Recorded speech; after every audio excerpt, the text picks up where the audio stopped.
बजे आई। मेघा ने बोला कि मैंने डर के मारे 2 घंटे तक गेट ही नहीं खोले, वो फैमिली बाहर ही खड़ी रही, फ़ोन कर रही है, मैं बस डरी हुई हूँ बुरी तरीके से कि मेरे को नहीं करना नहीं करना। दिमाग में एक ही चीज़, फरदीन क्या कर रहा होगा, फरदीन कहाँ होगा, कुछ भी हो रहा है। क्या करा, फरदीन को मैसेज डाला आई लव यू। अरे इसने मैसेज डाला, उधर से कोई रिप्लाई नहीं आया। ये बंदी बहुत ज़्यादा डिस्टर्ब हो गई थी। और एक टाइम आया जब फाइनली इन्होंने अपने नीट के एग्ज़ाम दिए। नीट के एग्ज़ाम देने के बाद अजमेर में इनका एग्ज़ाम था। एग्ज़ाम देने के बाद ये घर आ गई। तो घर में आते ही पापा ने इनसे बात नहीं करी, मेघा से, भाई ने भी बात नहीं करी। घर में आके और भी डिस्टर्बेंस वाला माहौल हो गया, क्योंकि जो बच्ची अपने पापा की बहुत ज़्यादा करीब थी, जो बच्ची को उसका भाई बहुत प्यार करता था, आज उसे कोई भी नहीं पूछ रहा। तो धीरे धीरे घर में चीज़ें चल रही थी, लेकिन घर में मन नहीं लग रहा था। करे तो करे क्या, कैसे करें, क्या करें, अब आगे क्या करना है। तो एंड टाइम पे नीट का एग्ज़ाम का रिजल्ट आता है और 780 मार्क्स में से उसके सिर्फ और सिर्फ 19 मार्क्स आए थे। नीट में वो बहुत बुरी तरीके से फेल हुई थी। और उस दिन जो उनके पापा थे उन्होंने बोल दिया था कि मुझे पता ही था ये लड़की किसी काम की नहीं है, मुझे पता ही था कि ये लड़की कुछ नहीं कर सकती, मेरा इससे कोई रिश्ता नहीं रखना, मुझे ये मर जाए तो भी कोई दिक्कत नहीं है। उनके पापा ने बोला, उनके भाई ने भी बहुत सुनाया, भाभी जो बहुत प्यार करती थी उन्होंने भी बोला कि तू किस राह पे जा रही है, पता नहीं तू क्या कर रही है। और अगर मेघा को कोई समझता था ना तो वो उसकी मम्मी थी बस। मेघा रिकॉर्डिंग में ना रो पड़ी, मेरी खुद भी आंखों में आंसू आ गए थे। मेघा ने बताई कि अक्षय भाई अगर मेरी मम्मी मुझे सपोर्ट नहीं करती तो मैं इस दुनिया को कब का अलविदा बोल देती। फिर क्या हुआ, उसकी मम्मी ने बोला नहीं बेटा कोई नहीं, तू फिर भी कर, तू कोशिश कर, तू कर सकती है। अब क्या हुआ, दोबारा उसे कोटा भेजा गया, नए हॉस्टल में भेज दिया उसे। भाई नए हॉस्टल में मेघा ने बताया कि अक्षय भाई मेरे साथ इतने बुरे बुरे इंसिडेंट हुए, इतने बुरे बुरे इंसिडेंट हुए कि मेघा ने बताया कि वो आपे में नहीं रहती थी। उन्होंने बताया मेघा ने कि मैं अपने आप को ना चप्पलों से पीटती थी, अपने आप को जूतों से मारती थी खुद ही, कि तू जैसे जूता लिया तू क्यों नहीं पढ़ रही, पागल हो गई है तू, तेरे माँ बाप ने पैसे डाल रखे हैं, तू पता नहीं क्या कर रही है, स्केल उठा रही है, एकदम से मार रही है, कोई रस्सी उठाई अपने आप को बांध लिया, कमर घिस रही है रस्सी से कि कट जा, पिट जा, तू मर जा, कुछ भी हो जा, दीन दुनिया छोड़ दे, तू मर जा। धीरे धीरे हॉस्टल में और ज्यादा नफरत होने लगी। दूसरी लड़कियां थी, उन्होंने इसका पहला बैकग्राउंड निकाल लिया। कोटा में जो हॉस्टल था कि भाई ये वहां से भी ऐसे धक्के मार के निकाला था इसे, तो उन्होंने भी चिढ़ाना शुरू कर दिया कि माँ बाप ने पैसे दिए, पैसे उड़ा रहे हैं, ये है वो है, कुछ नहीं कर सकती। और मेघा ने बताया इस टाइम पे क्या हुआ था, जब वो दूसरी बार हॉस्टल आई थी तो उनका जो कॉम्प्लेक्शन था वाइट से डार्क होता जा रहा था। तो मेघा ने सोचा यार कि शायद मैं राजस्थान में हूँ तो यहाँ का पानी सूट नहीं कर रहा, मुझे गर्मी लग रही है या ऐसा कुछ हो रहा है। ना वो कोचिंग जाती ना कुछ करती, बस पूरे दिन मोबाइल देखती रहती और उसमें एक ही नाम, फरदीन फरदीन फरदीन को कॉल करा, फरदीन ने नंबर ब्लॉक में डाल रखा था। एक म्यूचुअल लड़की थी, उसका कुछ बानो बानो नाम करके था, उसे फ़ोन करा। मेघा ने बोला कि मैं बहुत ज़्यादा डिस्टर्ब हूँ, मुझसे बात कर ले यार, मुझे कोई समझ नहीं रहा। उसने गाली दे के फ़ोन काट दिया कि माँ की आज के बाद मेरे पास कॉल मत कर दियो तू। भाई ये लड़की, इसकी जीने की चाह बिल्कुल ख़त्म हो गई थी। धीरे धीरे टाइम कटा, 5 महीने 6 महीने, और फिर दोबारा इसने नीट का एग्ज़ाम दिया। और नीट का एग्ज़ाम देने के बाद जब ये घर आई तो मेघा ने सबसे पहले जो अटैम्प्ट करा वो था कि मैं अपना घर छोड़ के भाग जाऊंगी। उसने एग्ज़ाम सेंटर से ही भागने की कोशिश करी तो उसके मम्मी ने पकड़ लिया, वो इसे घर पे लेके आई, इसके पापा को सारी बात बताई कि मेघा जो है भागने की कोशिश कर रही थी। तो शरद पूर्णिमा की रात थी, मेघा ने मुझे बहुत तरीके से बताया, 2015-16 तक ये बात पहुंच गई थी कि शरद पूर्णिमा की बात थी अक्षय भाई, और मुझे ऐसा लगा जैसे मेरी बॉडी पर कोई पिंच चुभा रहे। उसे हर तरफ ऐसा लगा कि पिंच चुभ रहे हैं, उसे बहुत ज़्यादा पिंच चुभ रहे हैं। तो मेघा ने इरिटेट होकर क्या करा, अपने बाल नोचने शुरू कर दिए, अपने मुंह को नोचना शुरू कर दिया, अपने घर में सामान तोड़ना शुरू कर दिया। तो उसके पापा ऑफिस से आए और उन्होंने क्या करा, सीधा आते ही मेघा को 2 थप्पड़ लगा दिया और अंदर गेट से बंद कर दिया। अंदर फिर उसने सामान वामान तोड़ा तो भाई आया और उसके भाई ने गुस्से में कुछ ऐसे वर्ड्स यूज़ करे जो उन्हें नहीं करने चाहिए थे। उससे जो मेघा थी और ज़्यादा डिस्टर्ब हो गई थी, बहुत ज़्यादा डिस्टर्ब हो गई थी। तो जब फाइनली क्या हुआ, मेघा ने अपने आप को इतना टॉर्चर करा, इतना टॉर्चर करा, तो उनकी जो मम्मी थी वो समझ गई थी नहीं ये आम बात नहीं है, इसके साथ कुछ ना कुछ तो पैरानॉर्मल है, कुछ ना कुछ ऐसी चीज़ है जो हम नहीं पकड़ पा रहे। एक बनारस वाले पंडित जी थे उनके, तो उनको फ़ोन करा कि लड़की के साथ ऐसे ऐसे दिक्कत है, एक बार आप आओ और देख लो। तो अगले दिन जब मेघा नॉर्मल हुई तो पंडित जी आए। पंडित जी आए नहीं थे, पंडित जी ने बनारस से बोला था कि आप इसके राइट हैंड की फ़ोटो भेजो और एक लड़की की फ़ोटो भेजो। उस टाइम पे मेघा बहुत इमोशनल हुई थी और रिकॉर्डिंग में भी बहुत ज़्यादा जो है वो इमोशनल थी कि अक्षय भाई मम्मी आई, मम्मी ने मेरे को रोते रोते बोला कि मैं तेरे साथ हूँ, हाथ की फ़ोटो खींची, मेरी फ़ोटो खींची, मेरे बाल इधर उधर हो रखे हैं, मुंह पे मैंने झूर के मार रखे हैं, आँख लाल हो रखी है मम्मी। और ये बहुत इमोशनल है उस टाइम पे। और जो मेघा थी अपनी मम्मी को बार बार बोली थी मम्मी मुझे बचा लो वरना मैं मर जाऊंगी। और एक स्टेटमेंट जो उनके मुंह से निकली, वो स्टेटमेंट पूरे घर को हिलाने के लिए काफ़ी थी। मेघा के मुंह से निकला अगर ऐसे ही चलता रहा तो मैं फरदीन के साथ भाग जाऊंगी। अभी भी गूज़बम्स आ रहे मुझे कि उन्होंने सबके सामने ये बोल दिया। और अगले दिन मेघा को इस बात को कोई ध्यान ही नहीं था। तो बनारस वाले जो पंडित जी थे अगले दिन उन्होंने फ़ोन करा और बोला कि आप चिंता मत करो, हमें पूजा करनी पड़ेगी, आपकी बच्ची ठीक हो जाएगी, हम आएंगे पूजा वूजा करेंगे। तो वो घर पे आए, उन्होंने माँ मृत्युंजय का पाठ करा। माँ मृत्युंजय का पाठ करा तो मेघा ने बताया कि अक्षय भाई पहले तो मैंने सोचा कि घर वाले पता नहीं क्या ही पागलपंती कर रहे हैं, कि इन्हें ऐसा लग रहा है कि मैं पागल वागल हो गई हूँ, मेरा इलाज करवा रहे हैं। लेकिन फिर थोड़ी देर में मेघा ना बिल्कुल रिलैक्स हो गई। मेघा को इतना पॉजिटिव फील होने लगा माँ मृत्युंजय जब जाप वाप हुए। तो उसी पाठ को करते करते ना पंडित जी को थोड़ी दृष्टि आई और पंडित जी ने बोला कि आपकी लड़की इस साल डॉक्टर बनेगी। और फिर थोड़ी देर में बोले, जब वो कर रहे थे ना माँ मृत्युंजय का पाठ, तो उन्होंने बोला बेटी एक बार अपना हाथ दिखाइयो। और हाथ देख के बोले कि इसकी तो जीवन रेखा खत्म हो रही है, मतलब अगले महीने तो मेघा मरने वाली है।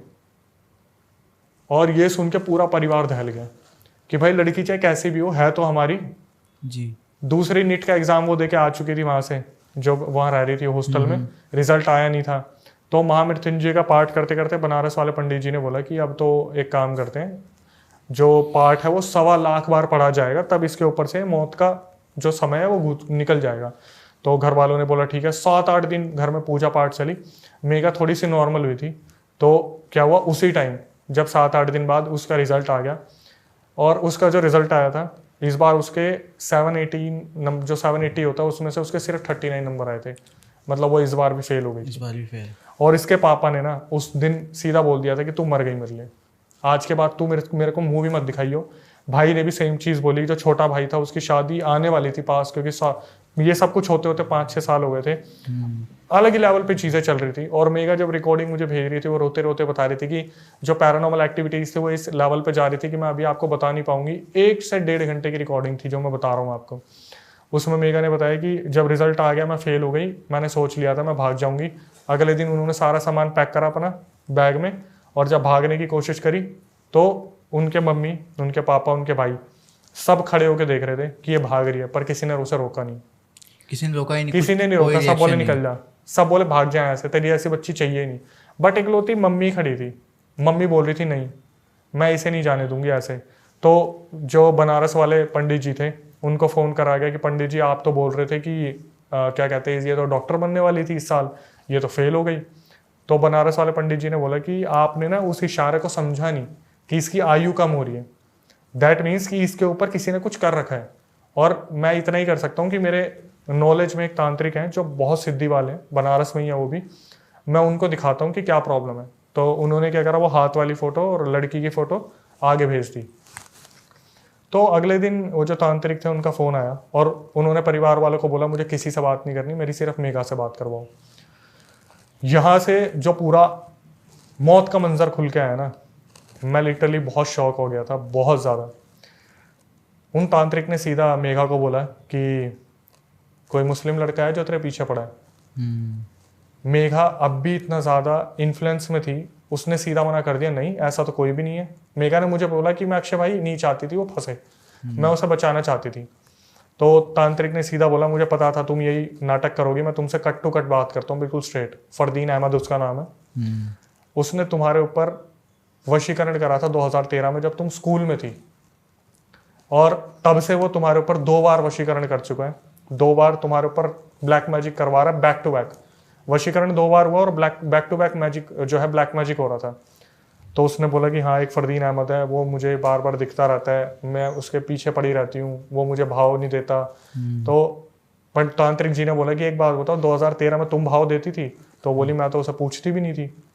तो तांत्रिक ने ऐसी बातें बोल दी ना यार, मैं सच में ये इतना डार्क होने वाला है। तांत्रिक ने बोला कि आपके जो 6-7 फ्रेंड थे ना वो सब के सब उस बंदे से मिले हुए थे। जो भूमिका नाम की लड़की थी वो आपको शरबत पिलाती थी, उसमें उसके बॉडी पार्ट्स जो थे ना उसको जलाकर, उसके हेयर्स को जलाकर उस शरबत में डाला जाता था और आपको पिलाया जाता था। उसका गंदा ब्लड आपको पिला रखा है। आपको च्युइंगम दी जाती थी, उसके अंदर उसके गंदे मटेरियल होता था। इसको च्युइंगम खाना बहुत पसंद था। उसकी फ्रेंड्स आती थी, 2 सेकंड में च्युइंगम दे देती थी। 6 से 7 फ्रेंड्स इन्वॉल्व थे इस चीज में। और वो क्यों कर रहे थे? क्योंकि मेघा एक टॉपर लड़की थी। मेघा सुन रही थी, और जैसे जैसे मेघा सुन रही थी ना वैसे वैसे वो ये सोच रही थी कि मैं किन लोगों के बीच में रह रही थी। उसके बाद क्या हुआ, ये चीजें हो रही हैं। तांत्रिक ने बताया कि अब मैं ऐसी चीजें आपको बताने वाला हूं जो मैं आपकी मम्मी को बताना नहीं चाहता था। फरदीन नाम का जो लड़का था उसने पता नहीं कितने लोगों से शर्त लगा रखी थी कि मैं इस लड़की को अपने पैरों में लेके आऊंगा, और उसने लाखों रुपए की शर्त लगा रखी थी। और एट द एंड इन 6-7 लोगों का मकसद क्या था? इन 6-7 लोगों का मकसद था कि फरदीन इस लड़की को लेके जाएगा, अपने साथ भगा के जाएगा और किसी कोठे पे जाके बेच देगा। अरे जितने भी पैसे मिलेंगे ये 6-7 लोग अपने आप में बांटने वाले थे। ये सुनने के बाद ना मेघा अपने पैरों पे आके गिर गई बिल्कुल। उसके मम्मी पापा ये चीज सुन रहे थे, लेकिन पापा कुछ कर नहीं सकते थे क्योंकि रेपुटेशन थी, पॉलिटिक्स कनेक्शन थे, तो कोई बिलीव नहीं करेगा इन चीजों पे। तो उन्होंने बोला कि तांत्रिक जी ने कि हमें अगर लड़की को बचाना है तो हमें बचाव करना पड़ेगा। उन्होंने कुछ चीज़ें बताई कि एक काम करो, ये चीज़ लेके आओ, आपको ये चीज़ लानी है, यहाँ पर ये आपको धागे बांधने हैं, ताबीज़ बांधने हैं, ये करना है, वो करना है।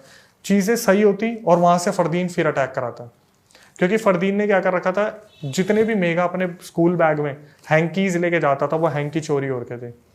फरदीन की जो म्यूचुअल कनेक्शंस लड़कियां इसके कनेक्शन में थी वो इसके बाल काट के ले जाती थी, इसे पता ही नहीं चलता था।